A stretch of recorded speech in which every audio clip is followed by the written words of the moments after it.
Welcome. Arrrea.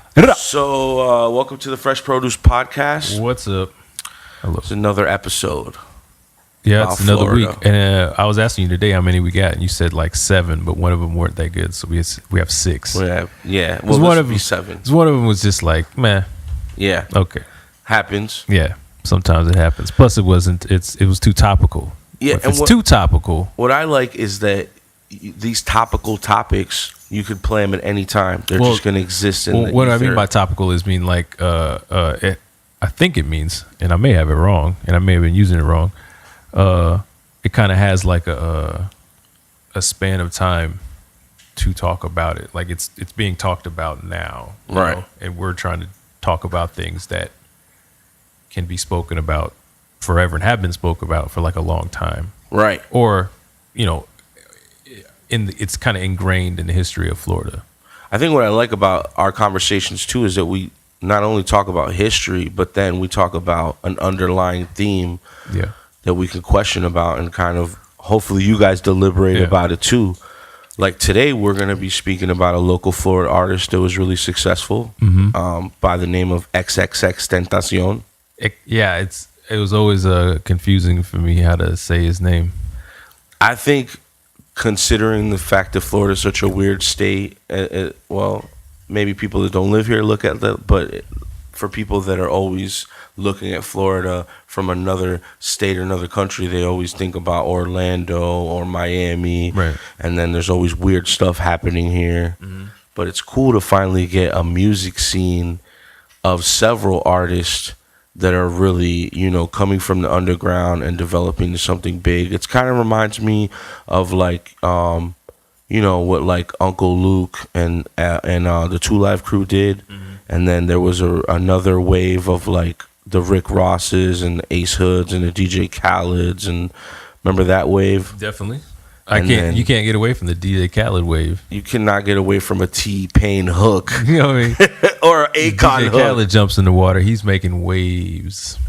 Yeah, and now we have a wave of underground artists from like Fort Lauderdale, Miami, and other parts of Florida mostly, but Fort Lauderdale, Miami, that got like I feel like a grunge underground hip hop aesthetic. They want to be like punks.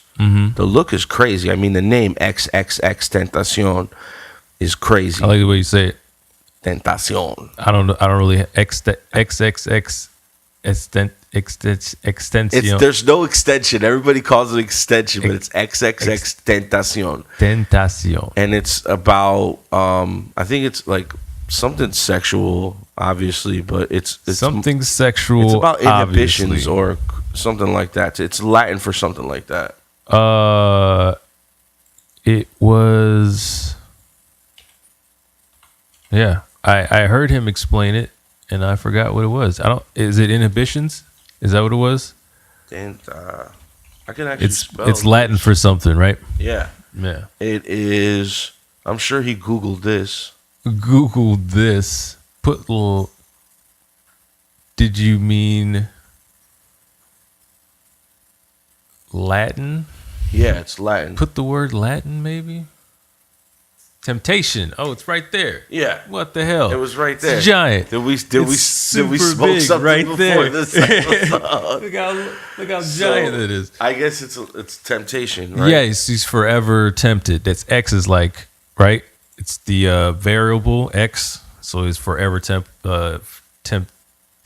And then it was like the lady asked him, so why is it 3 X's? And he said, I honestly don't know. It's literally what he said. The next word out of his mouth was, I honestly don't know. But I guess it sounds cooler. This kid, I gotta say, out of all the SoundCloud rappers like Lil Pump and all the other guys that are coming out of the Miami wave, this kid was special. Miami. I think I'm even gonna go as far as to say a lot of kids this generation are gonna look up to him like a Kurt Cobain.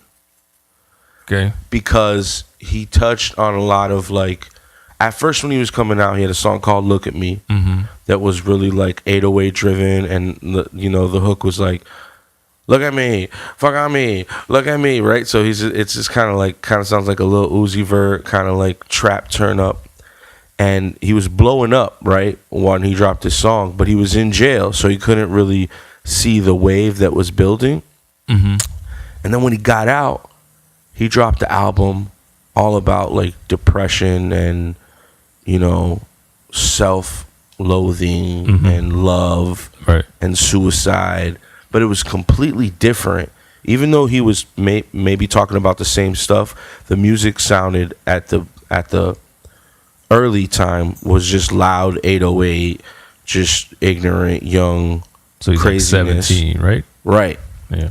And then the album that he dropped when he got out of jail was like melodic and kind of sounded like some alternative rock, singy stuff. Right. I'm not going to play a lot of the songs because I don't want to get a copyright pull, but you guys can pull it. All the early stuff like Fucked Up and I Love It When They Run. I love it when they run. I listened to that today. And I actually thought it was really good. The dude is more. He even has a song after "Look at Me" because he didn't drop a lot of videos, but for his first video for "Look at Me," he's got another song. It's like a boom bap kind of Joey Badass, early '90s kind of. And I say Joey Badass because it's not like Joey Badass invented that sound, but he invented like the young kids doing it again, like that backpack golden era sound. You know what I mean? Yeah. And I think that's where X got his inspiration, and that's what I'm saying. The dude was making 808 trappy Uzi Vert type music, then would jump around and make some boom bap shit, and then would jump around and make some melodramatic. Yeah, he would sing Incubus, alternative Kurt Cobain, Nirvana. Yeah. So it's and he sold. It's not like he tried it and it was for sure. I think he talked about that early on, is listening to all types of music. Yeah. Coming up. And early on too, what was crazy is he was getting a lot of notoriety for fights. Like he would fight everybody. 5'6", 120 pounds. And just murking people. Scrapping. You know, from the stories I hear, he went to jail, and while he was in jail, they locked him up with a gay kid. And at first he was cool. He says, you know, I don't have no issues with gay kids, but the dude was kind of coming on to me in the cell, and he told the kid, yo, like back off from her. You know, and X seems to think that like the guards kind of set it up. You know what I mean? So he beats the shit out of this gay kid because he kept looking at him, right? Yeah, and I think it was after a shower or something to that extent. He told him, "Yo, stop looking at me," and then he beat him up. He said he like put his face kind of like on the concrete slab and was beating him. And this is out of his mouth. Yeah, there's an interview about it where he's talking about basically in jail. And I've never been to jail. I don't know what do you. He was in like a juvenile joint. What do you do? Is that what you do? Is that what you beat the shit out of somebody? I mean, you gotta hold your respect, because if somebody comes and punks you, or if somebody comes, you know, it's a wild animal kind of environment. You know, there's obviously less guards always than prisoners, so the situations between prisoners kind of have its own vibe and code that you might know, you might not know. But if it's your first time in and somebody punks you, everybody else might think you're a punk and they might try you. So the consensus is the first motherfucker to try you, knock him out, do something, right? I've never been in jail, but this is what I heard, right? I can't imagine.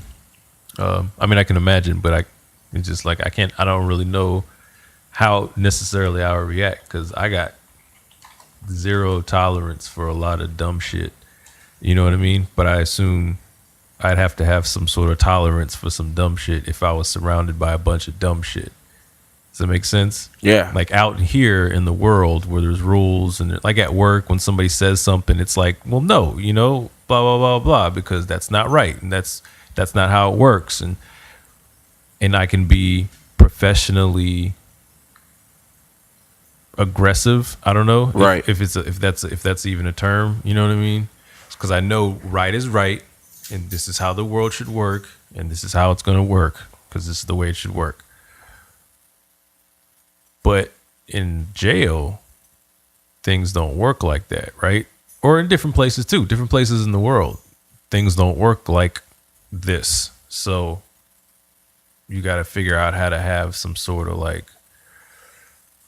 either fight, stab, and whatever he used to do, or kind of like gather your thoughts and try to just maintain a sense of calm and understanding that you're in a bad situation. And right, but if somebody tries you have to react to it.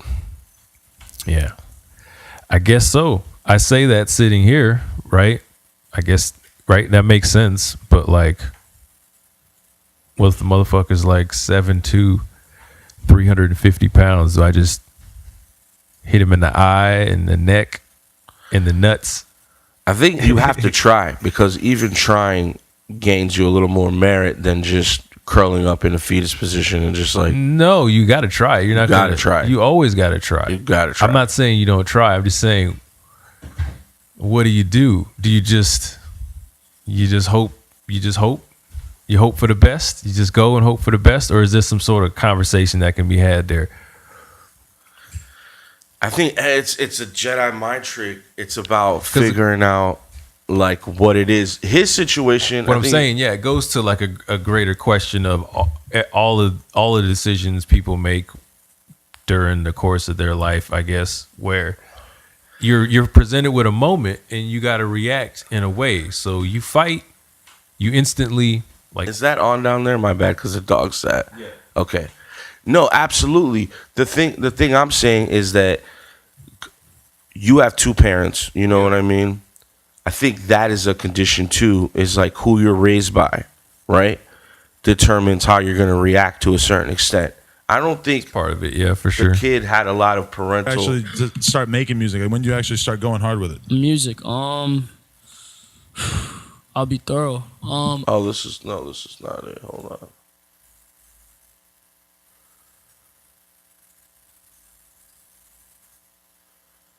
There's this video of him right here. So this is how this is what he. I think. What I can probably. You think I can tell a story about that? So let's listen to this real quick. This is him explaining why he beat up the gay kid in jail. Yeah, that shit was hilarious. Let's hear this. And this kind of has context. They put me in a room. Like, all right. So they put him in a room. You hear? With this First, faggot, they put me in the room with this nigga. So tell him how they you put mean an actual gay guy when you say faggot? Yeah, okay. yeah. Literally. Oh no, wait. No disrespect to anybody that's homosexual. No, yeah. But once you try. Real quick, shout out to No Jumper. This is a cool podcast that I listen to, and I'm getting some content from them. But this is Slump God, Wi-Fi's Funeral, and X. This is right before they really blew up. You know what I mean? All Miami Push it artists. on to me like it's yeah. different story. Here's how That's problematic. Yeah. Faggot's problematic, but trying to rape a heterosexual man also problematic. Exactly. Yeah, okay. So here's how I put it. You feel me? I like what people like. You feel me? If you like guys, then that's by far that's you. You get me? I don't disapprove of it. I approve of it. Like, I believe gay marriage should be legal because any man or any woman should be allowed to make the decision they want. I'm with you, yeah. Exactly. I am not homosexual. I am not homophobic. So if a homosexual man is around me, I will not act like a fucking prick. You know, I'm not gonna act like a piece of shit and be like, oh, he's a faggot. I don't want him. But if he tries to rape you, but if he tries to rape me, I'm gonna bash his skull. That to me is where you cross the line. Exactly. Yeah. The rape thing. Yeah, okay. Feel me? I've got gay friends. I know gay people. Gay people are cool. You're in the music industry now. You're gonna meet a lot more. Yeah. That's a whole they're everywhere. I've heard. I don't know personally, but I've heard. Yeah. Yeah. Fucking So the gay guy in jail. All right. So basically, they put him in the room. They put him in a room with Ski, and I got the fuck out of there first quarter. Nigga was sitting in the corner staring. Yeah, he was a little bit older than I don't know, bro. Right. So like we're in a horseshoe. What'd you say? Y&J. Shouts out to fucking, what is it, Dog Pound? I love that movie, bro. Dog Pound is fucking. All I know is when he came out that room, the gay nigga was bleeding from out the top of his head, bro. And he was just sitting there smiling at me like, I'm looking at this nigga like, damn, bro, already, bro. What did this guy do to you, and what did you do to him? All right. There's the fake story, and then there's a real story. So I'll tell you how it began. Like, they kicked him out his room, like, cause me and him was in the same room, type shit, right? And then they made us move because we switched rooms every 2. Was it every 2 weeks or was it 2 days? Every 2 weeks. I was such a good, like, I'm a good kid. Shut up over there. Hey, shut the fuck up. Yeah. Move as a family type shit. You feel me? Right. So I respected the officers. A lot of niggas came in there trying to disrespect the officers. I was never that guy. So they came to me after they kicked him out his room and asked me if they could put him in my room. And I looked at them and I laughed. And I was like, y'all could put him in my room, but if he does anything I disapprove of, I'm gonna kill him, and I'm not gonna give you any warning. Like, and I said it just like that, and I put it on my life. I said it like that, and they was like, all right, that's fine. As long as you don't said, touch all me, right, that's fine. That seems like a weird. Well, he's telling the guards like. Well, he's saying he's telling the guards. That's true. But have to put it that's a weird point. I guess that particular he put it on his life or whatever, but that he said that to a guard. To me, I never be in jail, so I'm just like, I'm talking out of my ass here. But if I tell you put somebody in here and he does something I disapprove of, that's such a light thing. Like, I disapprove of you going out after 10 because you need to be in before 8. That's, disapproval is such a light thing. I think he was saying if he feels uncomfortable, like if the guy's trying to come on to him in some way. I think that's what he was saying. He's like, he's gonna kill him. Right. He tells you this. Right. I'm gonna kill him. And he's like, all right, that's fine. Good to go. I mean, that's how strongly he believes. Good to go. No worries. Oh, okay. So, hey, listen, dude, behave yourself, all right? Anyway. So the guards are not responsible a little bit for he clearly told the guards, hey, don't put him in here. He's saying he clearly told the guards. But let's that's go with that literally what context. happened, right? Yes. Yes, what? You put a little bit on the guards, okay, for sure. For sure. Yeah. So he beats the crap. I'm not going to go through this whole interview, but he beats the crap out of this guy, bloody. He even says that he wipes the blood on him, and he's right. But we still don't know what happened. Does he say exactly what happened? Yeah. So what happened? The kid looks at him. I was like, all right, that's fine. So they put him in my room. First few days, he was straight. Like, he was cool. He read his books. I stayed in my corner. He did his thing. You feel me? He asked me a few questions. That was fine. Like I said, I'm not homophobic. He did his shit. You feel me? This is like Brokeback Mountain. I can't wait to find out what happens here. Alright, so It's just got a bad ending to it. So he was cool. He was cool the first few days. So I would speak to him. Like, I would even help him when people would bully him, type shit. Cause like if you a bitch in jail, they beat your ass. Right. Yeah. So Offer it. Yeah. So fucking. All right. So he knows that. He knows that if you're in jail and you're a bitch, they're gonna beat your ass. So he has this concept in his head, like, I can't look like a bitch, and this is gonna be the grounding line through his whole story is trying to prove himself to people. You know what I mean? Trying to fit in. You know what I mean? Because this belongs to another part of another story where he abuses somebody else, and there's context to that where he doesn't realize. So remember, one day he just got sus. Like, he was staring at me, type shit. He was staring at me throughout the day, and like, bro, jail makes you crazy. Yeah. Like, I was fucking like, ask him. There was days where I'd slam my head on the fucking door for no reason. Like, I just wake up and So that's another thing too, is they're confined in this area.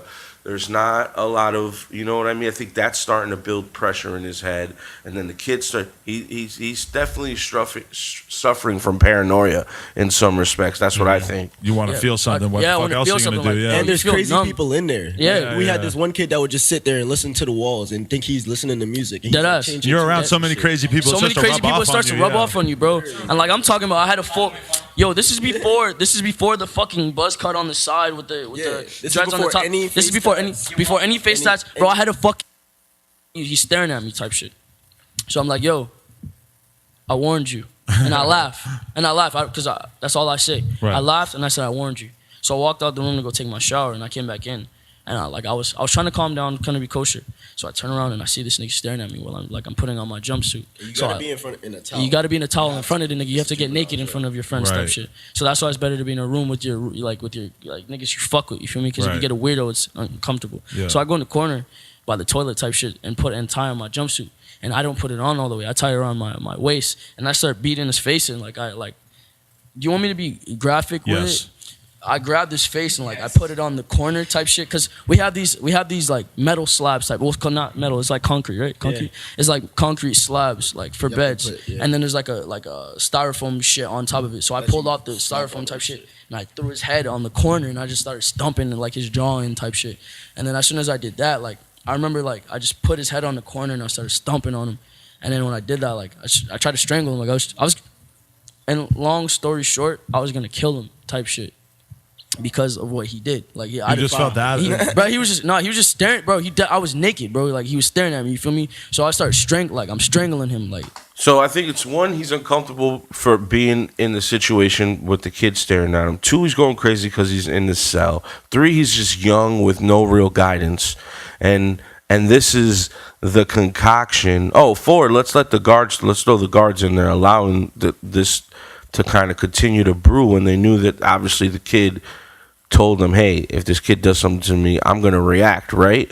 So all this combination of stuff is affecting this kid. You know, arguably he should be probably taking some type of meds or something. So the system is raising this kid, you know what I mean? And so this is one of the scenarios, right? There's other scenarios in the street where somebody owed him some money, so he had the kid. He set up the kid to meet, you know, with another kid to meet him at an apartment, and when the kid showed up, he beat the kid. So this is this revolving theme, and this is starting to get him clout because his music is good.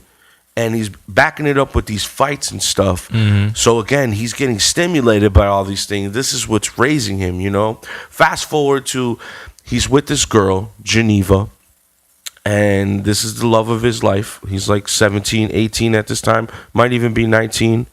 And they get into an abusive relationship. I'm sorry. Hold on. That wasn't the right reaction. What? To somebody staring at you in jail. Why? You got to beat the shit out of him and kill him? You got to kill him? I think while he was in the cell, I think he started, and I don't think he's talking about it here, but remember that, let's add context to everything. He said, everybody knows in jail you can't look like a bitch, right? 2, when he was in the cell. But you look like a bitch because somebody's staring at you? Well, what if you're in the cell for a few days with a gay guy and nothing happens? What do you mean? People might suspect that you're with the gay guy. What do you mean? Why? Just because that's the way jail has an environment. You live in the cell with them? Like you're open-minded to that, but in an ignorant is bliss environment in jail where people are very simple-minded to be like, oh, X was in the cell with this guy for 4 or 5 days and nothing happened. Maybe they were fooling around in there. Like, obviously it didn't, right? But that could lead to another story. And this kid's already paranoid. He already has the context. Like, maybe you didn't go to jail thinking about, I have to beat someone up to not look like a bitch, right? Because you're maybe a bigger guy. This guy's might weigh 140, 150, right? He's already has the fear of being in jail and there's another story that I'm not going to look for, but he talks about this kid that walks up to him and basically checks him and calls him little whatever, yeah. Right? And he had to wait 2 days to basically like, oh, this guy checked me, and then he went and fought the kid. So this is he waited a few days and then... Yeah, because he had to think about it, like, are people going to think that I'm a bitch? So what if he's in the jail thinking like, man, if I don't do anything to this kid and I've been in here for a few, that might lower my points on the food chain. Yeah, of bitches. People get out jail. too and still have that mentality. Be out in regular life working at Burger King or something. So is it the system or the kid? The dude at Burger King who beat the hell out the lady with the fire poker or whatever that was? Yeah. It's like, jeez. Gotta do it for disrespect. That's what it was for. It was for disrespect. So should the criminal system have put people like at least a criteria, right? Of like, do you feel like you're a bitch when you come in here? Like, are we gonna have an issue with you? You know, and if so, we shouldn't put you in a cell. You know like what I mean? Some sort of compassionate.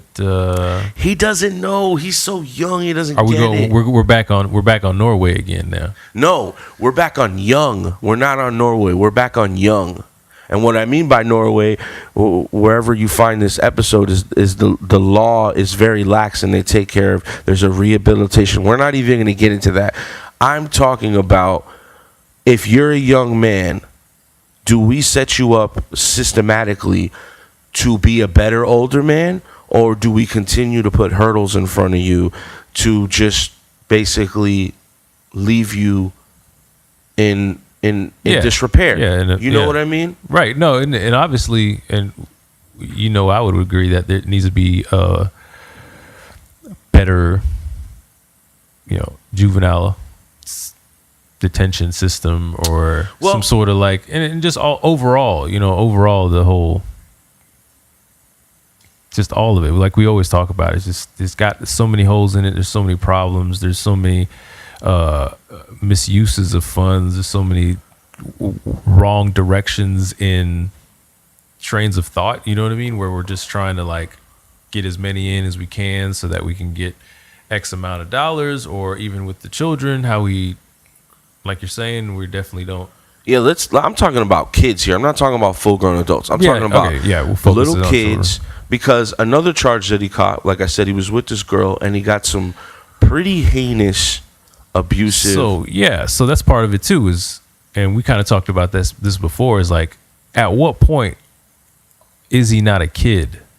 Well, this is you know what I mean? He died in June, and then Pitchfork decided to release this tape, right, of him when he was right before he went to jail, and he was talking to some random girl that I think knew where Geneva was because he was trying to contact her. And basically, what I want to play this clip because it shows you that this kid doesn't really get a lot of grooming or ideals at home. And the example I get from it, and of course I wasn't raised in his house, but the example I get is that when he was foster care. No, he was in jail. I'm gonna play this little clip again. In jail. This is another scenario in jail. I'm saying he grew up with his grandma in foster care, right? No, not he had his mom for a while. Then his mom was kind of a young parent, so she went and did her thing, and he was raised by the grandmother. I thought he got in trouble. That's why he had to go. Well, he went to jail, not foster care. Went like to live with his grandma. I thought he got in trouble for like starting a brawl, or he was like in a brawl in school so big that he had to go live with his grandma or something like that. Right, and then I think he got sent to a camp. That, he started like, and then he got sent to jail. He like jumped into started doing home invasions or something like that. Yeah, That's he when definitely went to jail, had some home invasion charges, armed robbery. A lot of those charges again were never finished because he died. And they were still fighting a lot of things, including this one we're talking about. This one. So this is a clip of him talking to his friends and how he gained some realization in jail that he never had before. Again, a young XXX becoming a man. This is where he's getting his points of principles of how to be a real man. He gets it from jail, right? From some random dude. I get the truth out of her. So I'm in my Vizzo. All the old heads, the coons have been through this 1,000 times. Yo, bitch, gonna fuck somebody, fam. You gotta get over it. You either forgive her and move on. Once you get the truth, you feel me? But if you can't get the truth, that's what you do. Forget that shit. Yeah. It's gonna happen. They telling me, I'm like, nah, her, but she love me. She care about me. She know better. I'm gonna kill her. Da-da. You feel me? It's like, what you gonna kill her for? You probably the type of nigga to kill the bitch and then kill yourself anyway. I was like, yeah. He was like, that's weak. You weak, you do that. You weak. The real man gonna forgive her and then move on. Once you get the truth, right? So I don't like to be called weak. I don't like to be called a pussy. So you know what I did? I got out expecting these things, because you know what level of frequency my mind is on. Mm-hmm. I got out because I knew what was going to happen. Beyond that, about the fact that she sucked her ex dick to get to Texas, but she didn't want to quote unquote stay with him because she wanted to be with me. She got with me after this situation. So what I mean by that point is that if it wasn't for this old head in jail explaining to him that was a weak trait in a man to basically get out on some jealous rage and murder her and commit suicide, and again, you had to throw in you're weak, you're a pussy. So clearly he has something in him that says being weak and being a pussy is negative. I don't want to be that. And whatever it takes to not be that, I will evolve and change. Right. So, and where was the father to teach him that as a young man? He had to get that lesson in jail. And how many young men fall victim to this scenario where you don't know until you're really in a fucked up situation? You know what I mean? Yeah. I mean, if it wasn't, and this is the underlining theme that I want to talk about. Look at Malcolm X, right? Malcolm X was Malcolm Little. He was a pimp. He was in jail. and then he got out and in jail he met some Muslim men that turned it on to the Muslim religion, and then when he got out, he followed the Honorable Elijah Muhammad. And if it wasn't for these men in his life, would we have a Malcolm X? You know what I mean? Right. Would we have a Jay-Z? Let me show you this real quick. So this is a video I showed you when we were going back, but this is Jay-Z during the Hard Knock Life tour. And let me just show you guys what exactly we're watching here. So this is backstage. That's Jay-Z snuffing a girl. Now, Thompson, give us some context to this. Apparently, this woman is a friend of Jay-Z's, and they were just playing around. Named Shaka Pilgrim, if you guys want to look her Shaka, up. is it Shaka Pilgrim? Shaka Pilgrim. Now she's like CEO of one of the companies. She is the CEO of Rock Nation. And this now. is actually in Backstage, the film Backstage. So why would they put that in there if he was actually hitting her? That makes no sense. Why would they pour champagne on women in their videos? To show how rich they are and how delicious champagne is. Would that be okay right now? It's arguable that it wasn't okay then, right? If it's wrong now. It's like we were in the 90s. I feel like we were raised in this rape culture, you Absolutely. know? And these things were okay. Like pouring champagne. But, you know, if a girl's disrespectful, you might want to snuff her. Like, these things were okay. Yeah, but that's not what's happening here. According to, we can argue both sides. Let's put the point here.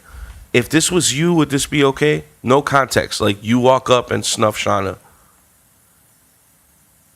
Like that. Look. Yeah, that was kind of aggressive, for sure. Like, Shauna would not like it, even if I was playing. There's no smiling here. And I wouldn't, obviously. There's no smiling.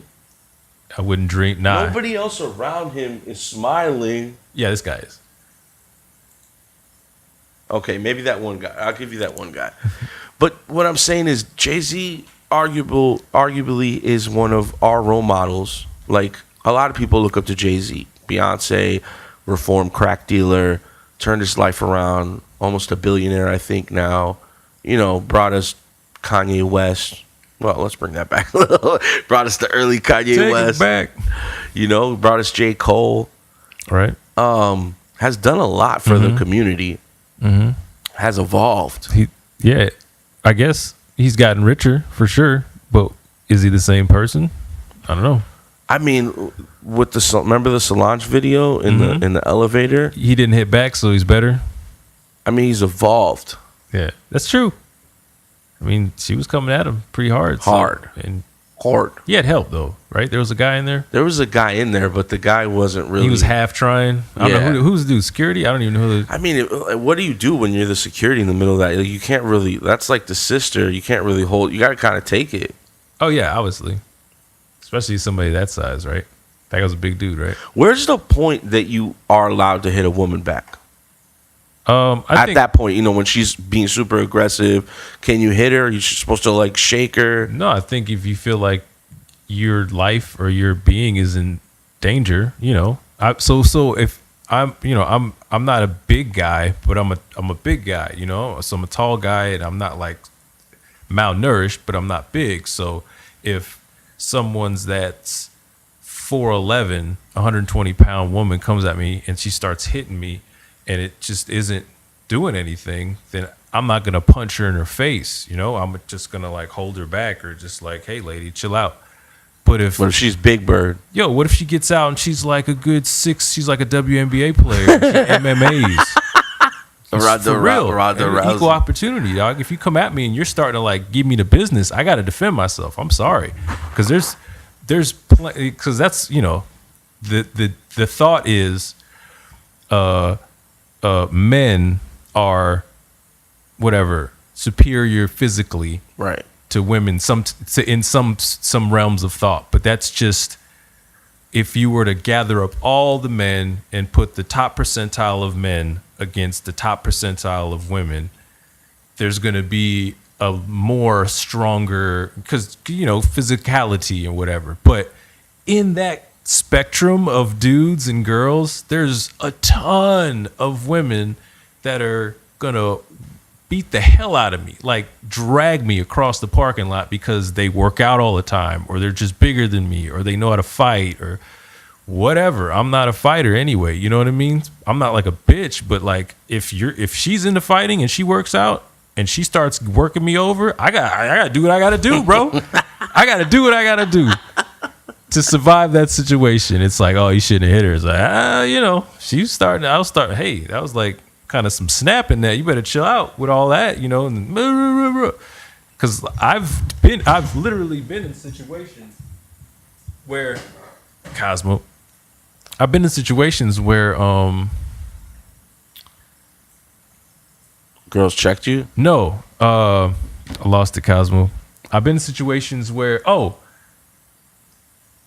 the girls immediately goes to, well, hit me then, hit me. Oh. Hit me then, hit me. You gonna hit me? It's like, nobody's even talking about hitting anybody. We're having an argument about something entirely different, and you're just go, okay, well, you're not gonna hit me though. Well, hit me then. It's like, of course I'm not gonna hit you. You're just trying to make it about that. I've been in that situation too. So there's definitely tons of examples of all of that happening. But I just, my thing is, yes, there's absolutely a time and a place for everything, but also for people like this that don't have clearly the greatest parental at the beginning, you know. And again, I'm only drawing this conclusion based on the fact of all the dysfunction and the fact that he didn't learn that trait until somebody in jail told him that. Yeah, again, yes, people can change, right? And that's fine. But it's like you kind of needed that. You know what I mean? They kind of needed to be somewhere where somebody sits them down and tells them, look, your life is going to be shitty like it is right now, or you're going to do this, you know? So it's kind of an argument for jail or for putting somebody in a stressful situation to kind of jolt them out of beating people and robbing and all of that stuff. Yeah, I think we also have to have some type of society has to come together and put together some type of programs, because there's a majority of kids growing up with no fathers. You know what I mean? There's a big, like our generation. It's just like a common thing. You know what I mean? To some. And man, if it wasn't for my stepdad, I probably would be on some ignorant shit, you know, because my mom could only teach me so much on a female side, you know, that I had to learn. You know, I had to learn things, not just hearing them. I had to visualize what a man was. You know, it's important to see these dynamics to really help your mind evolve the right way. Yeah. You know, and you got to see it. You definitely got to learn by example. And you gotta, when you become a man, you gotta set that example. Yeah. As much as you can. You know, you can't always, man. It's not easy. And I don't, you know, with the ex situation, I don't know who his dad is. I don't know what his dad did. I know it seemed like he was angry about stuff. I know that his father was in Jamaica, and I don't think was really in his life because he doesn't talk about him in interviews a lot. He said something about being Syrian. Yeah, he has a whole mix, but Jamaican. I actually seen like an Instagram clip of his dad listening to one of his hit singles, and the dude had like a Jamaican accent, and I think he was broadcasting off his Instagram from Jamaica, and his parents, like his grandmother and stuff. That's their predominant culture is Jamaican. Jamaica. Yeah, I mean, the kid was definitely, and I call him a kid because he was only like 20 or 21 when he died. Yeah, I mean, you're definitely on the young end of an adult, but at that point in life, this is kind of like my position in a lot of these. It's like, yeah, I mean, I benefited from having a loving family and a protective, kind of like safe environment to grow, even after I went on my own. I had the freedom, not the freedom, the safety net if I needed it, you know? Not everybody gets that. Some people get more, but not everybody gets that. Some people get a lot less and get the shit end of the stick, especially in this country and a lot in other countries too. So I know the different situations for different people. But at 19, dog, you gotta know. I mean, you can't beat up a girl. You can't punch a girl in the head because she looked at you wrong. Right. You can't try to kill somebody because cosplay shit. What? Come on, go. You can't kill. Oh, sorry, Cosmo. Yeah, but you can't do that, man. You can't do that. And that's obvious. That's obvious to most people. But I find it weird, to say, he's a kid. It's, an 8-year-old's a kid. An 8-year-old doing something. It's like, he's a kid. 14, you still walk around doing dumb shit. Not literally doing dumb shit. Not like crimes, but like dumb shit. Like getting a thing of water and then trying to close the refrigerator with the same cup, the hand that the cup is in, so it spills everywhere. When you have a free hand here, like my son does. Like, what in the hell? It's experience. Are you doing? It's experience. It's dumb shit because he's a kid. He's 14, But I say to him all the time, because he came up like earlier last year. He's like 13 still, and he's like, "Hey, can you peel this for me?" It's like a tangerine, and I looked at him. I looked at his like hand that kind of comes up to here as he's holding this thing. I'm like, "Bro, I'm not peeling your fruit for you. I'm done peeling your fruit. We're at a point in life when I'm not peeling your fruit. All right? 19, you need to like know how to peel your fruit and stuff. Like you need to know what to do in situations as far as like, what if you don't? Then you go to jail and you learn it. That's the way. You know what I mean? That's where Malcolm X learned it. That's where XXX or XXXtentacion. I can't say it. I'm not trying to make fun of him. He's going to be the next Malcolm X? He's definitely influential. Yeah. And the messages he had toward the end of his life were very positive, and he's doing a lot of positive stuff. For sure. And he had the helping hands thing. He had a lot of like. He did the God's influence. plan before Drake did the God's plan. Yeah, and he had a problem with Drake doing it, which is counterintuitive to his messaging at the end. If you would think if you inspired somebody to do it, even if they don't give you credit, you would just be happy about it. It's just like, that's awesome. I know that's mine, but you don't have to say it, bro. Like, even when you see him, it's sweeter to me. If I know something and I know you know something, that's beautiful to me. I don't got to let everybody else know. I know you know. So when you look me in the eyes and we shake hands, you know. And I know. And that's awesome. But that's me personally. Him, he kind of needed, seems like, again, same pattern as far as like needing that recognition and kind of like he was like thriving for not being weak, not being a pussy. Like he understood the ground line, but he just needed the map, like that's not the direction, my bro. This is the direction. And it clicked. You can hear, and arguably maybe he was a little bit of a manipulator too. You never know, because survivors become manipulators so they can control their environment. You know what I mean? But I was just blown away when I heard that part, because I loved his music, but I was very divided when I heard like what he was being convicted of, as far as the way he abused his girlfriend. And then hearing that point where he's like, if it wasn't for this old head in jail. And I was like, wow, man. Like, I got that before. I didn't have to go to jail. But imagine having to go to jail to learn that lesson. And then just continue, like, you're really, it's a Peter Pan syndrome, you're like raised amongst yourselves, basically. All these dudes in jail are the same people, you know what I mean?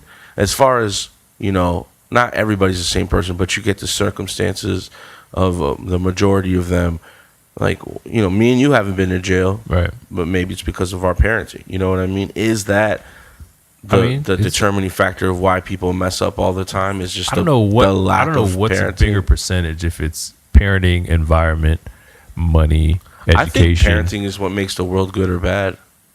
Parenting makes the world good or bad. I mean,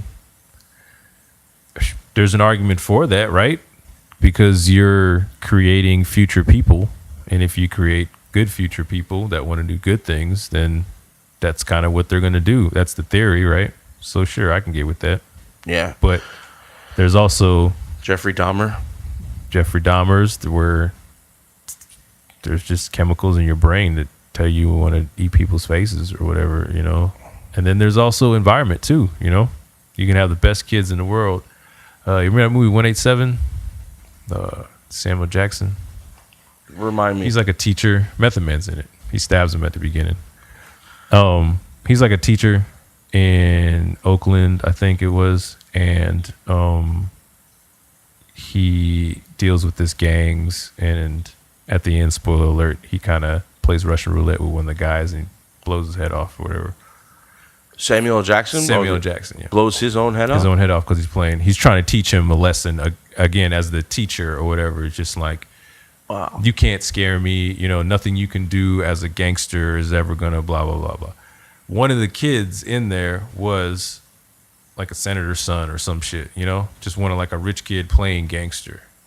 You know, and at the end of the movie, you see him graduating or something, or I think he's like outside the fence looking at the graduation, but he's growing his hair back instead of being bald. You know, he's just a fake kind of like gangster kid, maybe searching for somewhere to be, some sort of attention and somewhere to belong. And sometimes even if your parents are decent parents, you know, maybe they're still good parents, but maybe your friends are.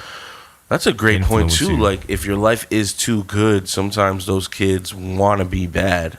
Sure, for sure. You There's know? you know, religious aspects of it too. When you're a Mormon, you know, that's a very like, I knew a couple Mormons in my time, bro, that got down like crazy because of how like not oppressive, you're kind of restricted they are with all of their stuff. Even the Amish do that too. Amish, they just go crazy. There's bro. like a age group from like 17 to 20 where you're allowed to leave the farm and just wild out. And if you come back, then you're meant to be. But if not, you can just there's a term for it. Yeah, so I think that has a lot to do with it. But initially, at the very, very beginning, when they're a baby and they're soaking in all this information, if you plant nothing but good stuff there, then they have a good foundation. It's really important. It's really important early on. I think what we were talking about one time too is constantly questioning. Like, I don't have any kids, but my little brother, we're 15 years apart. So sometimes I feel like a parental unit. And we've raised Danny like a village, you know what I mean? My family raised me like I lived with my aunt for a while, my grandma, my mom. And there was a lot of questioning. I was always questioning. Not like I think there's soap in that. I think there's soap in that cup. I got that out of Peans' fridge.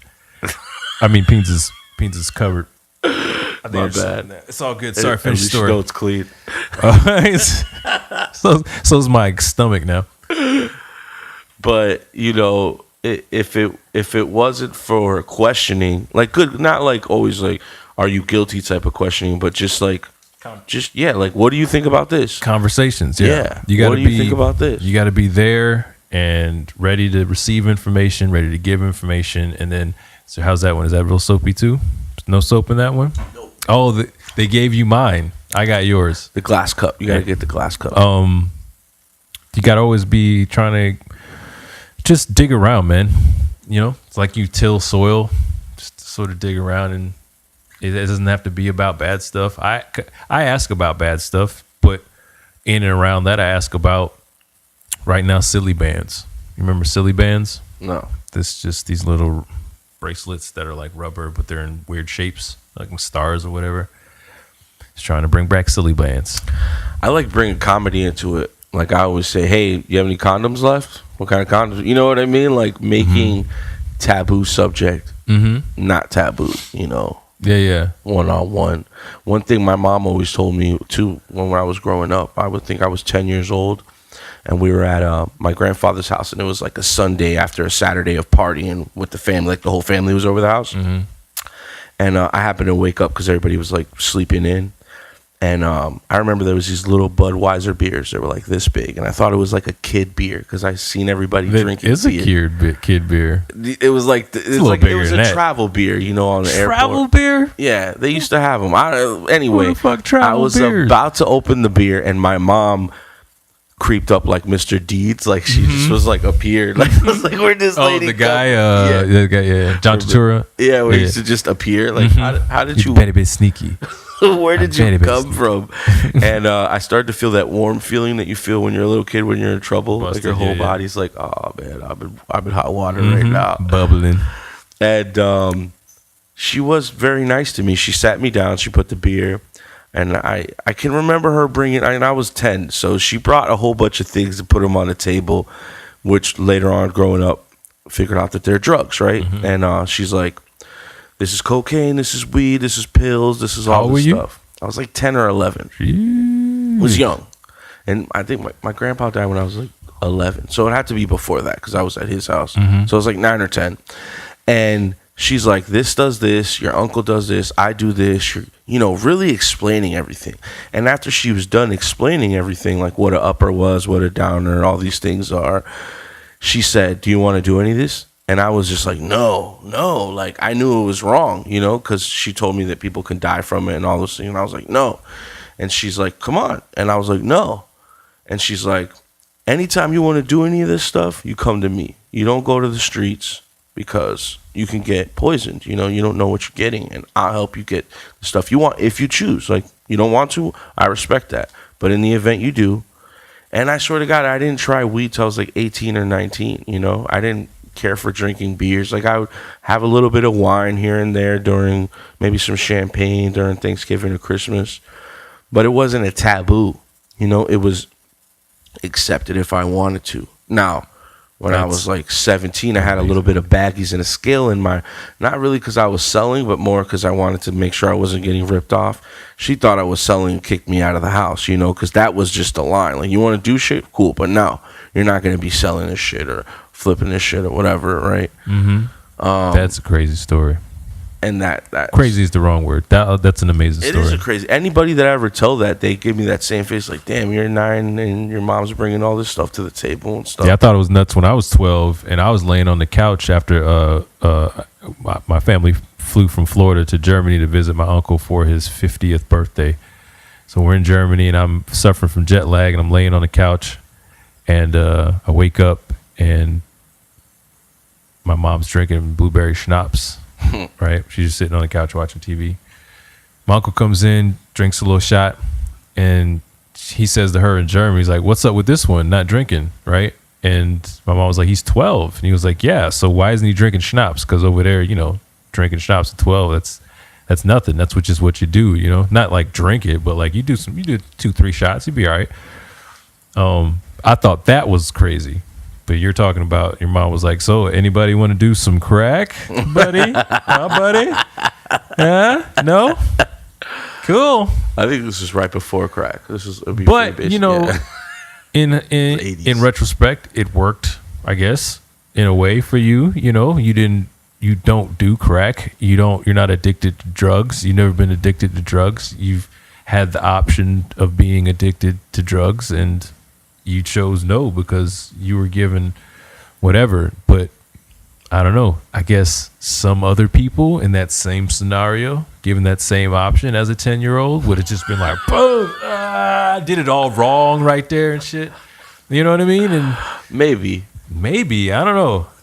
And this is the same way we raised Danny, and Danny really didn't start smoking until he was in high school.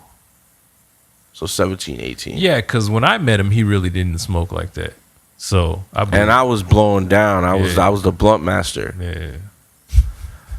Yeah, I mean that's what I'm saying. So yeah, so you're saying, I guess to bring it back to people being kids or adults at a young age, it just depends on. You're just saying give him some slack because he didn't have a strong father figure.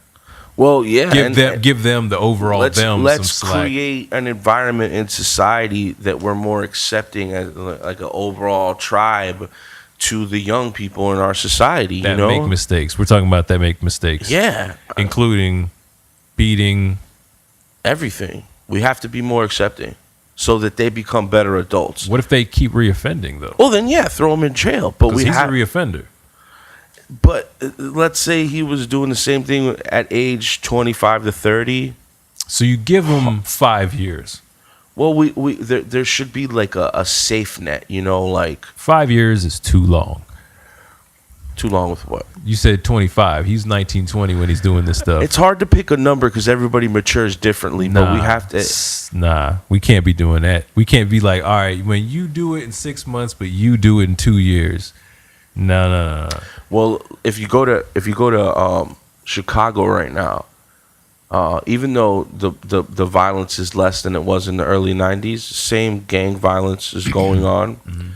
But it's being done by young people. Same thing in the 90s. It was being done by young people. Mm-hmm. When you get to a certain age, you're not out doing these crimes. Like, most of the people that are catching bodies are like 12 to like 20-something. Mm-hmm. You know what I mean? Mm-hmm. Once they've gone to jail, once they've caught a few bodies or whatever you want to look at it, they get to a certain maturity level where they're like, damn, I need a change. That's the majority of, a lot of these people go to jail and come back, and now they're trying to save their sons or nephews. All right, so I guess, my question is, what you said, create a environment of understanding and acceptance, more of a tribe mentality, as opposed to putting them in jail, or what do you do instead of putting them in jail? Like, because what was wrong about what happened to X?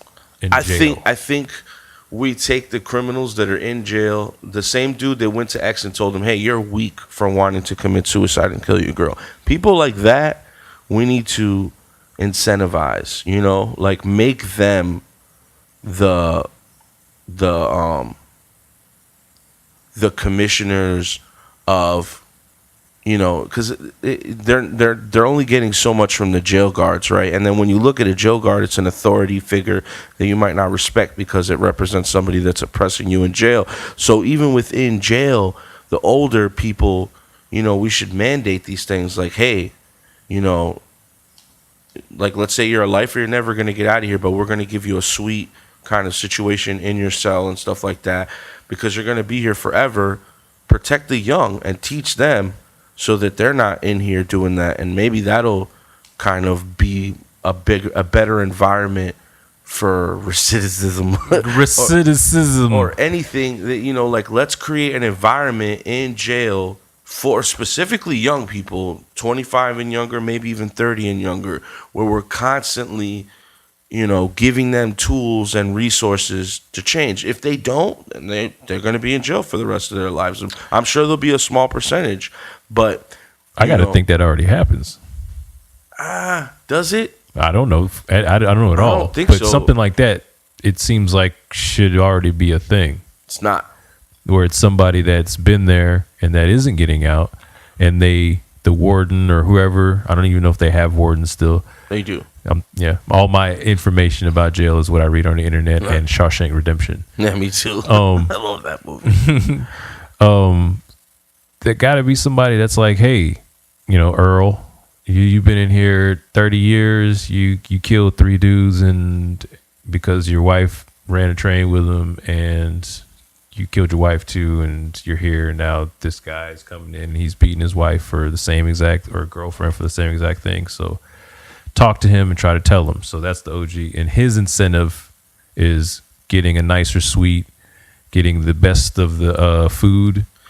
Yeah, and also the hottest of showers, creating an environment that is just not oppressive. That just like, oh, we're throwing the key away because you're useless point of society, and so he can go outside whenever he wants to. And he can just walk around, sort of like in Norway. I keep bringing Norway up because it's such an awesome, crazy, fantastical jail system. I think over there. Everything is going to be, but not like case by case basis. Not like walk off.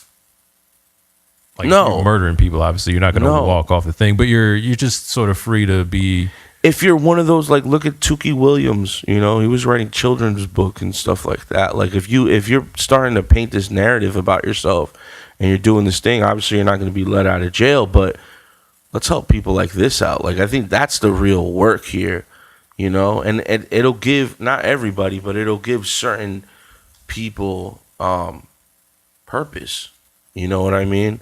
And, you know, hopefully it'll at least spark some type of ideas in kids like that. Like, I don't know, I just keep going back to that point where I was like, damn, he didn't realize that until he was in jail and some random stranger told him that.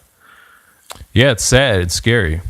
And it must happen so many times. Oh, no, there's an infinite amount of, you talk to them all the time. You see them, just look at them. They say the craziest shit about life and how they don't want to fuck this and fuck that. You know what I mean? I sound like an old man right now, but like there's a lot of kids out there like that, man. It's that thing, what you just said. I sound like an old man. When that part of the psyche starts to come in, that's the person that needs to be helped, because you didn't always think like that. You know, it wasn't No, not really. I mean, I hear what you're saying. Me personally, I pretty much thought how I think now about a lot of stuff early on in life. Like, oh, that's stupid. You don't do that. You know what I mean? I was never the kid to just jump off, unless I'm drunk, of course, just to jump off something. There's an evolving experience. Like, you know what? I've been on too many floors, done up, drunk, you know, thank God nothing crazier happened. Right. But that's what I mean, man. It's like maybe we, you know, being 18 is too young to be an adult. 21 is too young to be an adult. You know what I mean? Nah. Nah. Just because life's hard, man. Like, at the end of the day, you know, it's like boo fucking who, man. Let's go. There's things to do. There's bigger problems than you're having right now, sir. Has that helped that mentality? Has that helped society? I think the greater little finite little situations like this. No, like we had talked the other day, we're gonna lose some people. We're gonna lose some folks during the transition of all of these like bigger ideas being flushed out, because people are very sensitive and there's a lot of stuff like that happening. But to me, 19 and you're beating the shit out your girl, oh well, on to the next one. I'm sorry that you had a bad life. I really am. It's the same as when you're just like I bring this up all the time. Pedophiles have no control over the way their brain works, like zero. Their brain is wired so that the entire thing is lit up by different.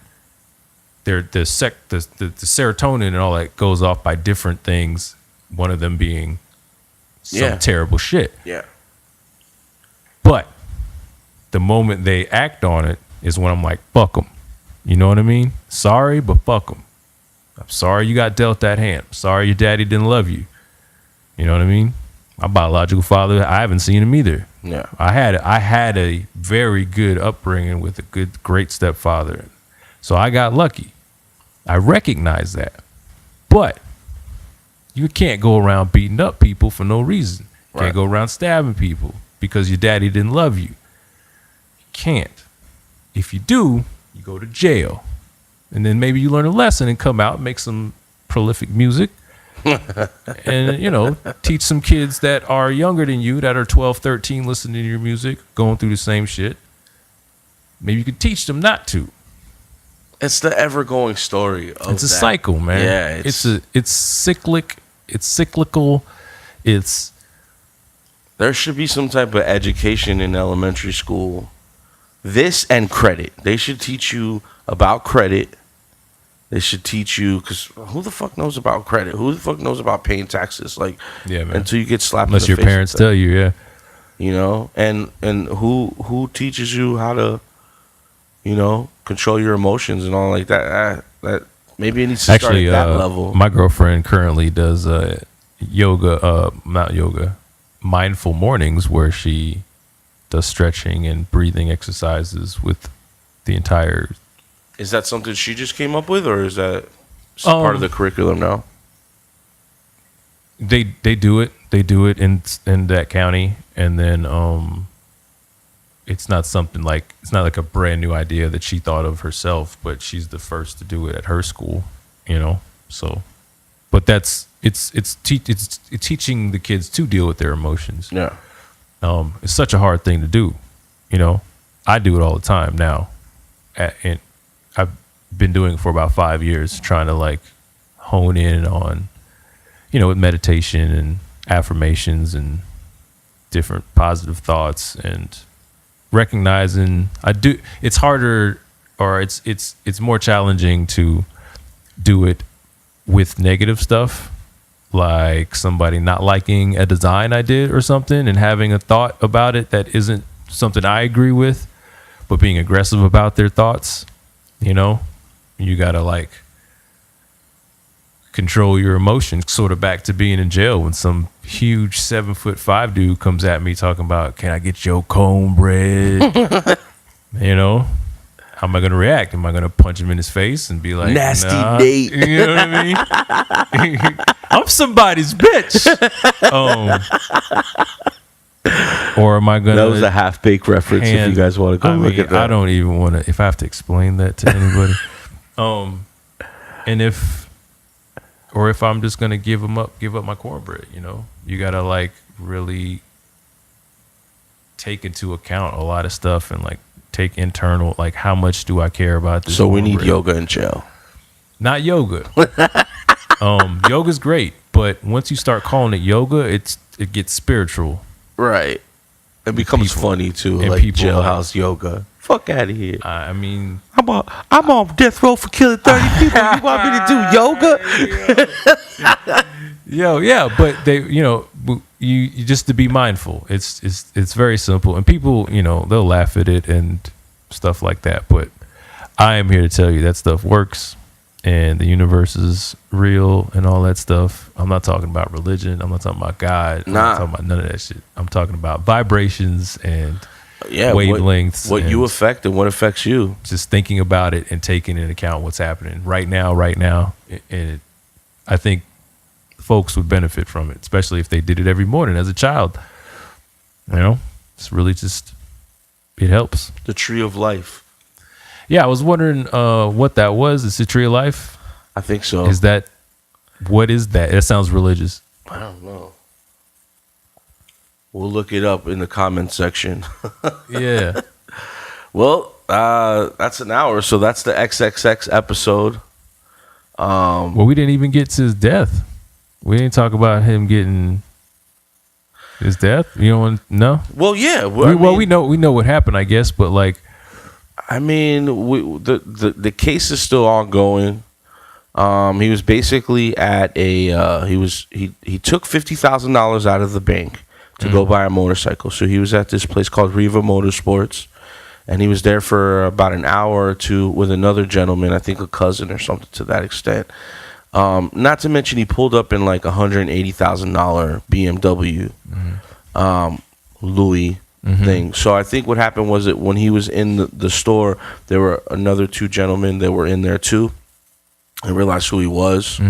They assumed, I guess, they had money. I don't know if, and this is all the facts are still coming out, I don't know if they followed him from the bank and knew he has money, but regardless, he was leaving. The two gentlemen I said before that spotted him had left before and waited for him.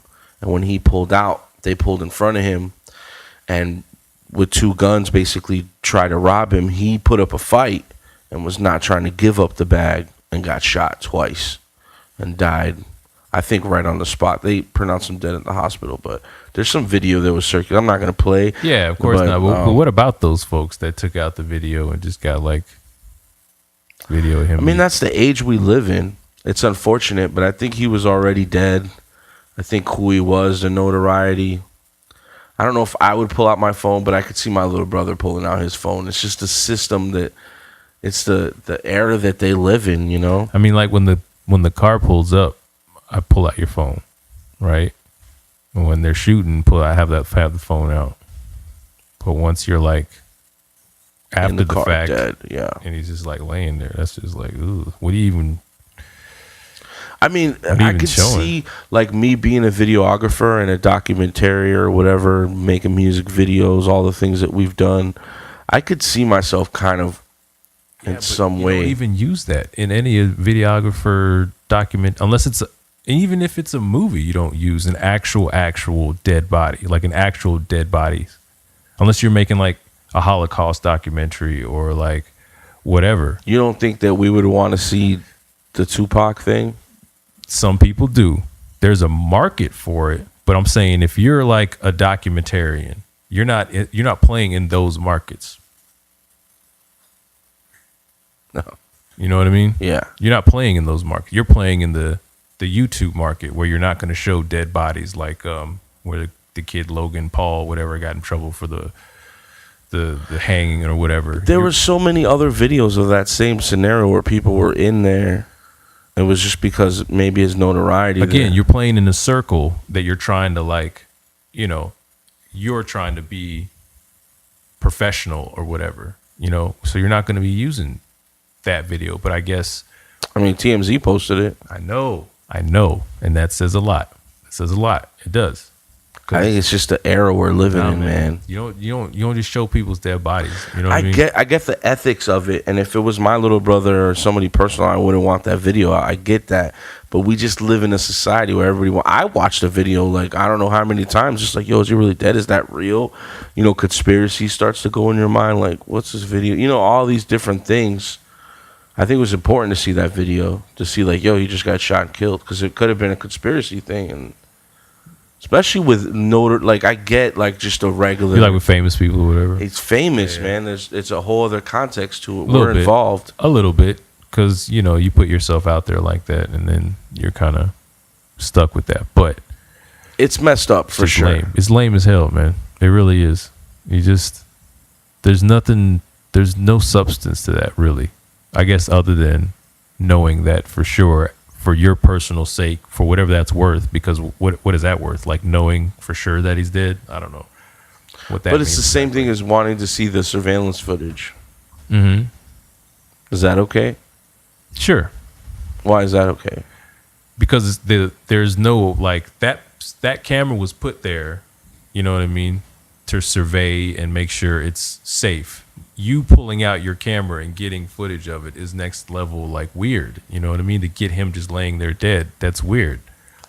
It's weird on a personal level. Going and looking at the surveillance footage, but hypothetically, at that angle, footage. Yeah, you're not, and plus you're not even seeing anything graphic in there. But that part doesn't matter. I think you just so happen to be looking at the surveillance footage that's there. It's not. There's nothing, not mischievous, but you know, there's no. What I'm saying, if you're there and the guy's dead and you pull out your phone and you're filming just after the fact, that's weird, bro. That's weird, and I don't want to see that at all. I don't want to see it. I just think there's a line like dash cam footage, like, you know what I mean? There's like all this stuff we have. That's the society we live in. So I'm on the same side as you, because I wouldn't want to see my little brother if that was my little brother like that, right? And that's what you got to try to think, man. Father. You got to try. I'm not saying I can all the time. I fail at this all the time, you know, including trying to be in control of my emotions or whatever when I'm thinking about stuff. But you got to try, man. You got to try. You got to give it a shot. You can't just say because it's not happened to me, it's fine. Yeah. You know, you got to, that's part of the problem, man. It's just like, if it's not happening to me or you or somebody I know, then I'm not saying I'm like all crushed up and bent up about it or whatever. I'm not like mad at you for watching it, or like even the person pulling it out their phone. I'm just saying that's weird. It's wrong, yeah. You know what I mean? Yeah. And moving on, like not I'm really. glad you brought up that point, because that was something that a lot of people were discussing, and I was kind of in the middle about it. I didn't know really how to feel about it. Like, I get the fucked up part for sure, because on a personal level, but at the same time, in the historical context of things, and it's like 100 years from now, they look up XXX, they're gonna see his whole story and the whole thing, and there's something about that that's important. That it's out there, that we know for sure. Yeah, I mean, it's just it's in the ethos of history, of society, and the more we know, the better. I guess the better we could be in the future. Yeah, more information is better than. There's always that argument. Yeah, but it definitely is weird. It's like, I'm just saying, I run over and take his pulse. I don't know, do something with your time more than just capturing. You ever see somebody die? Like right there? Have I ever seen somebody die? When I was little, there was a shootout, but no, I don't think anybody died. No, I haven't seen anybody physically die in front of me. Well, no, I'm lying. I guess my grandma. I seen her slip away, like, gonna be close to a year. I wasn't there, though, but I felt like I spent the night with her at the hospital, and then I went home, and she got transferred to my grandma's house to basically pass away because she was, like, already, like, at her last step or whatever. I definitely wouldn't take a video. My uncle... Ooh, yeah, I hope not. My uncle took a picture Yeah. of the casket and us, like he did like a, and it was just in the moment. I don't think he knew how to react, and I felt it was awkward, but I got in the picture. Oh man, that's so. I wouldn't be able to do it. I know for a fact I wouldn't be able to do it, and I'd ask that person to not do it as But well. that's her son. That's her son. You're his family, right? That's my uncle. I'm saying you're his fan. Okay, I would tell my uncle. I would say something to my uncle. I would, but that's the kind of relationship I have with my uncle. I don't but have a relationship with my I uncle. couldn't tell my uncle not to. You couldn't tell your uncle not No. to. Just be like, yo, what are you doing? What are you taking a picture for? I couldn't do it. It felt weird while it was going on, and we all standing around the casket. See the Facebook and post where people are, sorry, go ahead. No, go ahead. No, where they're holding like their abuelita's hand. Yeah. Have you seen the Dominicans where they sit them up in a chair and they're smoking a blunt? Oh man, like Weekend at Bernie style. Too much, man. And there's video of that, obviously. So for St. Patrick's Day, probably 6 years ago, 5, 6, 7 years ago, I'm driving around back behind my job, and I come around a corner. Tristan's with me, and this CV comes around. It's 11 o'clock at night, 11:30, coming right toward me, coming right at me, like full on.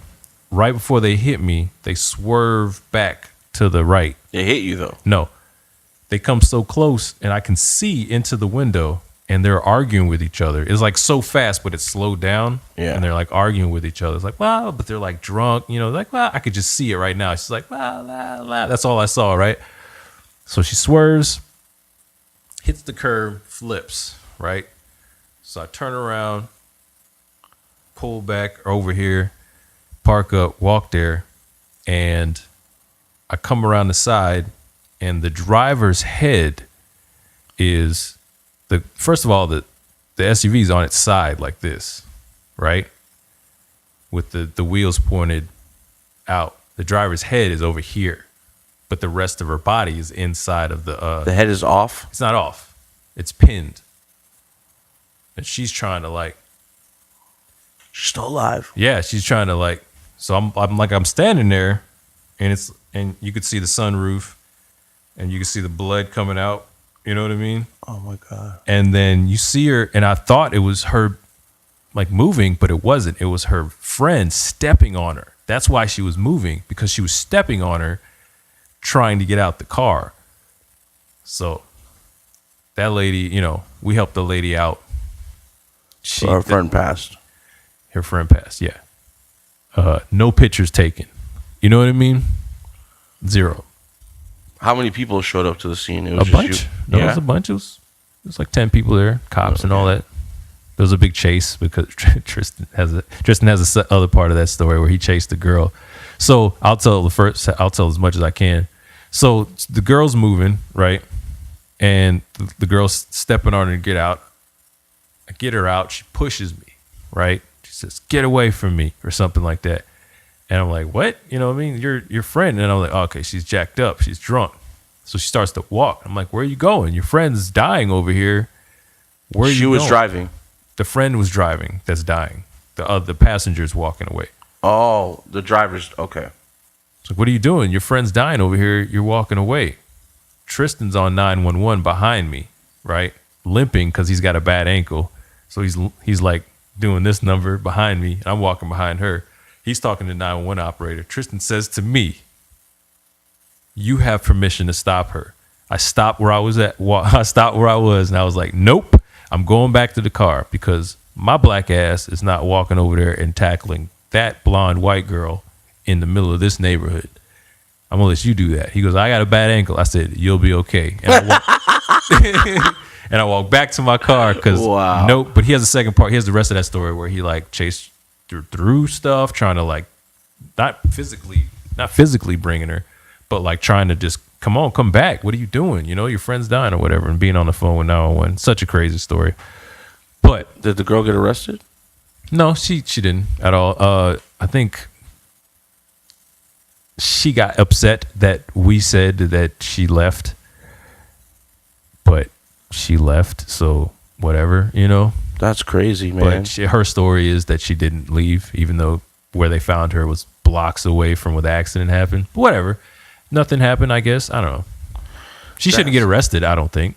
Well, she's the yeah, I guess because she was a driver. She didn't do anything other than kind of be an asshole. That's basically all. She was scared probably that she was drunk and she wasn't supposed to be. I don't know. Yeah. But I didn't take any pictures. That's the... You ever seen the movie Nightcrawlers? Yeah. It's a good movie. Then you think that... Because I remember our friend Mike Lowe.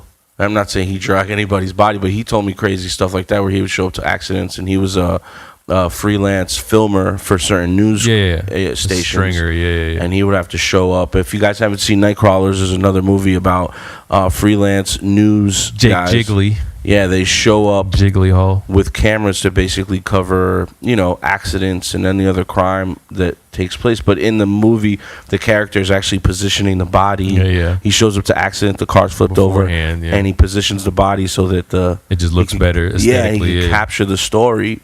It's good, man. It's a good movie. And that's a serious example of taking it too far, getting the footage. Yeah, but again, that position is for something to go on to air. It won't be shown. Like his face wouldn't have been shown. It would have been blurred. There would have been no dead body. Even if they got a piece of a foot, it wouldn't be shown. What those other people did was after some guy got shot, after 911 got called, they recorded it. That's fucking weird. Yeah. That's weird. Yeah, man. But, that has nothing to do with this gentleman in particular, man. He seemed like he was turning his life around. He had a lot of influence with a lot of kids that were going through stuff, that had been going through the stuff that he did. And it's sad that I think he's going to be like a Tupac, man. We're going to be talking about this guy for a long time. Does he have the amount of music that Tupac has? Assuming, he recorded a lot. I think he still has some stuff that's unreleased.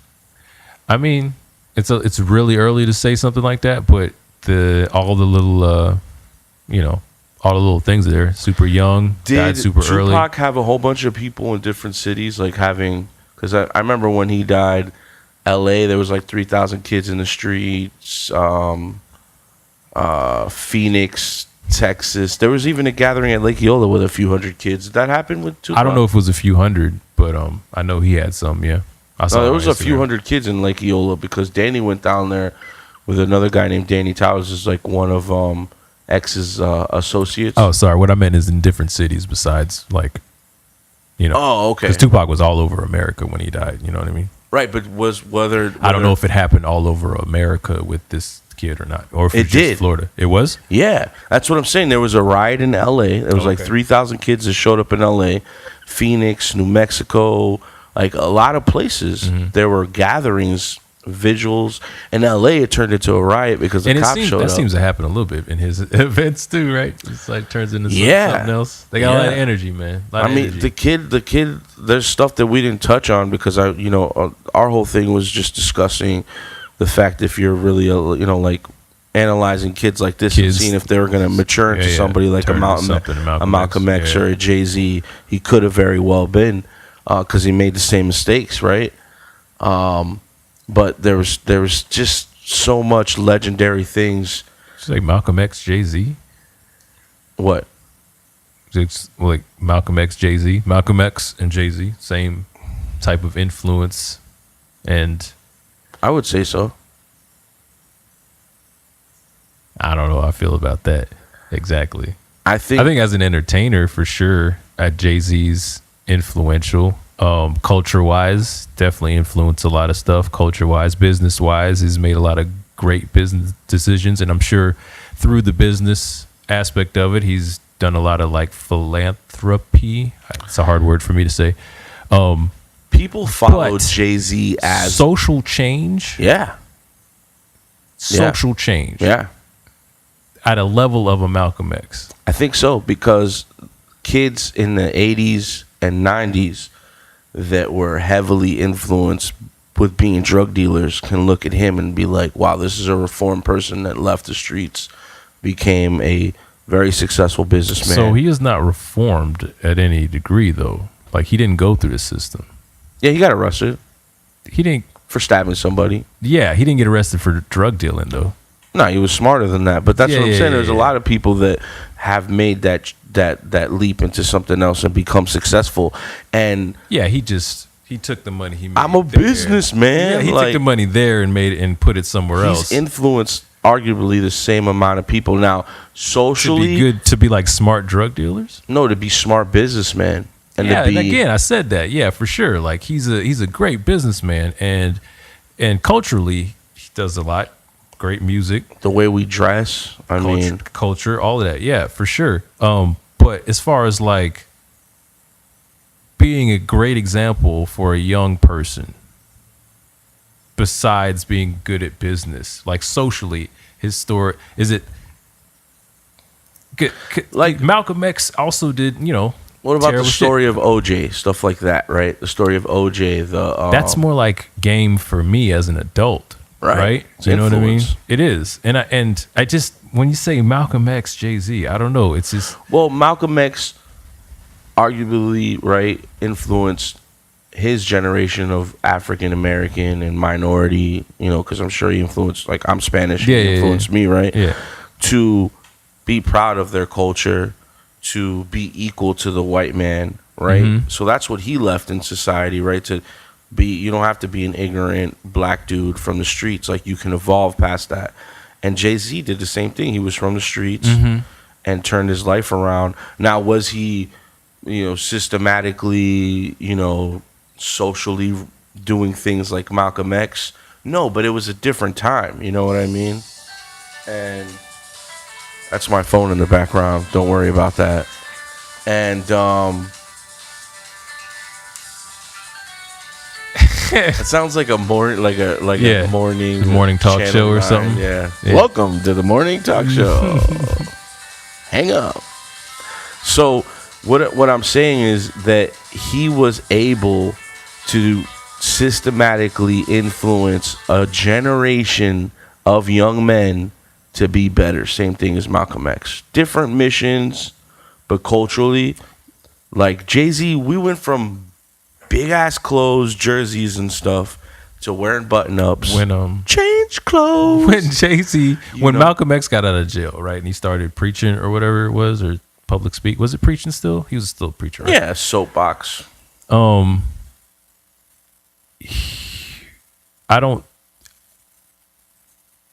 He used to talk about what he used to do a little bit, right? But mostly he talked about, Oppression. things We didn't that, land on Plymouth all Rock. that stuff. You've been run 'em up. Bamboozled. Right. Jay-Z mostly talk about the awesome parts of being a drug dealing rich person. At the beginning. But now. And middle, and even now a little bit. But it A was, little bit in now. Now it's more like 401k rap or whatever. Yeah, but Reasonable Doubt was a manual basically on the do's and don'ts of the drug game, how people flip on you, Yeah, and the evils, right? No, and Can I live? All these things. Again, it was a manual. Coming out of jail, Malcolm X didn't give you the manual of pimping. He didn't tell you how to rob houses. Like, he didn't give you the manual. That's what I'm saying. Like, when you put those guys in the same like breath of influencing whatever, I agree now that he's doing a lot of great business stuff, and he's an entrepreneur, and through his corporate things, I'm sure he's doing philanthropy. I'm sure he's doing. Is it because he's not religious? Huh? Is it because Jay-Z's not that No, religious? it's because his messages weren't specifically uplifting his community. I think they were. No, they weren't. How were they? because the condition, everybody was already. Oh, was that your chick? That's uplifting. I get it. There were spurts of Not spurts. The majority of his like music, right, was misogynist. well, just was other stuff other than something that's positive for his community and his environment. I'm not taking anything away from all of how great the music is that I still love I and think whatever. it influenced these kids that were growing up in an environment where they looked up to these drug dealers, and he's saying, instead of you going to jail or death, this is the way you make a transition and become better. I know I did that. I sold drugs, so you don't have to sell drugs if I'm caught. Okay, wrong. yes, no, that is his like quote, and he has that like imaging, like he has that. You see a Jay-Z as a guy, right, and he was a drug dealer, and he became a legitimate businessman, right, through whatever rap or whatever, right. Mm-hmm. But he did that through messaging of ignorance and misogyny, and now in the later parts 401k rap, which is awesome. All of it was awesome. Right. It was just like the messaging was bad, I think, as far as like putting him in the same zone as a Malcolm X. Well, you got to Because Malcolm X did all. You got to put the messaging in the candy. You know what I mean? No, but the candy was just candy mostly. It was just like, I used to deal all these drugs, or I'm dealing drugs, or your chick wants to fuck me, or putting champagne all over all these bitches over here. Bam, bam, bam, bam, Yeah, big pimpin'. bum, bum, bum, bum. You know what I mean? It's all like that type stuff, which is awesome. But for me, it takes him out of the conversation of being sit next to Mahatma Gandhi and Mother Teresa and Malcolm X and Martin I get what Luther you're King. saying. I just think it was a different time. So our leaders have to evolve with the times, and that was a great way of. I don't know if he did it on purpose, but it was a great way to really reach. And we've seen him evolve. We've seen him from the drug dealer, I'll stab you, to the super businessman. No, for sure. And The blueprint. It, and I don't think it sounds like I'm hating on him, because I'm not. I'm just saying like. It's hard to put. No, I get He it. ain't Malcolm X to me. When I hear Malcolm X, and I forgot even what you were saying all the way, but when I heard Malcolm X, Jay-Z as like the same thing. Well, I was saying that we have to let kids like this fully evolve because they one may day become they a Jay-Z can, or if we give them the right influences and the right, right. And so you're not even putting them in that statement. You're not even putting them in the same. No, thing. I just heard say, it and I went off like the dude Wayno from. No. You're right, and Everyday fuck Struggle. Wayno. I don't know him, but I don't really like that part of Everyday Struggle. But anyway, that's a whole other thing. Brr. I just think that systematically we have to, if we look up to people like Malcolm X and Jay-Z and we allow them to grow, then those should be examples of that. When you're young, you can really reform and change your life. And then we also have to look at society's role in like Jay-Z arguably, would he be a drug dealer if the Iran-Contra didn't happen and all these drugs hit? Didn't come through, right? No, Right. Maybe he would sell tires or something. But that was his environment, and everybody It's was that tire doing it. rep. So yeah, like this is a way of surviving, and this is the manual to it. So yeah, I get what you're saying, but I still think that they're all positive influences. Would you say that Tupac would be closer to a Malcolm X? Sure, I guess he had Than more Jay-Z. conscious music than Jay-Z. He had just as much influence on the culture and still does, as far as I know. But sometimes you can't talk to me because I didn't do all of the research. But Pac was one that was accused of rape. Like he literally was accused of rape. Even though he pleaded or whatever, he went to jail. He went to jail for it. Yeah, for sure. And he's another example of what you're talking about. Coming out and being a positive influence. But I think that Pac would be a closer representation of a Malcolm X than Jay-Z would. I don't think Jay-Z. I wouldn't look to Jay-Z for social anything. That's not what I looked at. Yeah, the last album was kind of the only one. That wasn't even so much social, right? As it was just like economic. Story of OJ, I think so, because it's Yeah, I guess so. You're right. Absolutely. some ways, yeah, Yeah. for sure. And there was the Carters. There's a lot of that on that album. Yeah, he's like he speaks on a lot of stuff now. And to be honest with you, I give his current stuff like 2 or 3 listens, and then it's just. So I think the better example would be X would be more like a Tupac for sure, because he was raised with a single mother, didn't have a father, Absolutely. in and out of jail. But like what's scarier is like he's like a shorter version of Tupac. Like he's like Tupac, he's like an early Tupac if he's going to be Tupac in this scenario. He didn't even get a chance to get to the point where he's had. How many hits did Tupac have? A lot, and movies and everything. Yeah, and all that stuff. Yeah. So that's also very sad because we didn't even get to see what it could have been. Yeah. And we didn't. On the flip side, we didn't get to see him fuck up again. You know what I mean? I'm putting it on the other side. We're all saying, or not we're all saying, a lot of people are saying that It would have been better. he'd have been better. It could have been worse. Could have been worse. You know what I mean? Could have been worse. Punching and stabbing and dagger dicking and all this other stuff that you talking about. Yeah. I mean, he got punched in the face in Santa Ana because he was beefing with some dude, and he told basically Santa Ana to fuck off, and Yeah. they were like, "Nah, bro," and they punched him in the face. Yeah. But could have went the other way too. Could have been the next Tupac.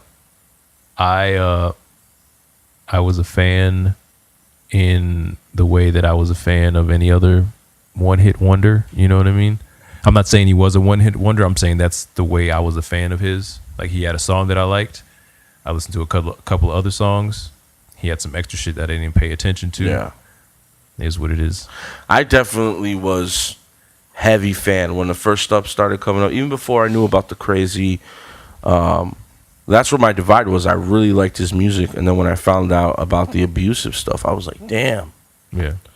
like, what's up with this kid? I wish I could talk to him, like, because he was so talented. Like, just listening to the music, I was like, wow, man, he just needs somebody older in his life to kind of, You need an OG in jail. yeah. Tell him that it's not right to 'Cause he kill was making yourself some after great you stuff. kill your baby mama. Crazy that somebody has to tell you that it's not right. Weak. It's weak to kill yourself and your baby mama. He didn't even realize it. That's the real ignorance is bliss, man. I think, like we're saying about the kids in Chiraq too, just catching bodies, and then there's a lot of wet pillows in jail. That's the saying, you know. It was after you commit your crime, you're gonna be crying in jail, figuring it out. That's when you figure it out. I was like, what does that mean? No, it's not sexual. I'll be fucking my pillow. All right. Oh, well then now it's officially over. But Yeah. I'm glad we talked about that, because that was a good point that we got to speak about the fact that it is messed up to take somebody's picture or video, you know, or is it? You know what I mean? Yeah, yeah. I'm glad we discussed all those points. Yeah. You know, are we allowed to let young people evolve? You know, when we post all this stuff, we want to hear your feedback in the comment section. Comment Could be section. the comic section. It might be funny. But you can also email us at freshproducefloridamedia@gmail. freshproducefloridamedia@gmail. Let us know what you want us to talk about, or if you have any questions about any episodes that you do see. I'm Fredo Peans, I'm Chris Thompson. and thank you for spending some time with us.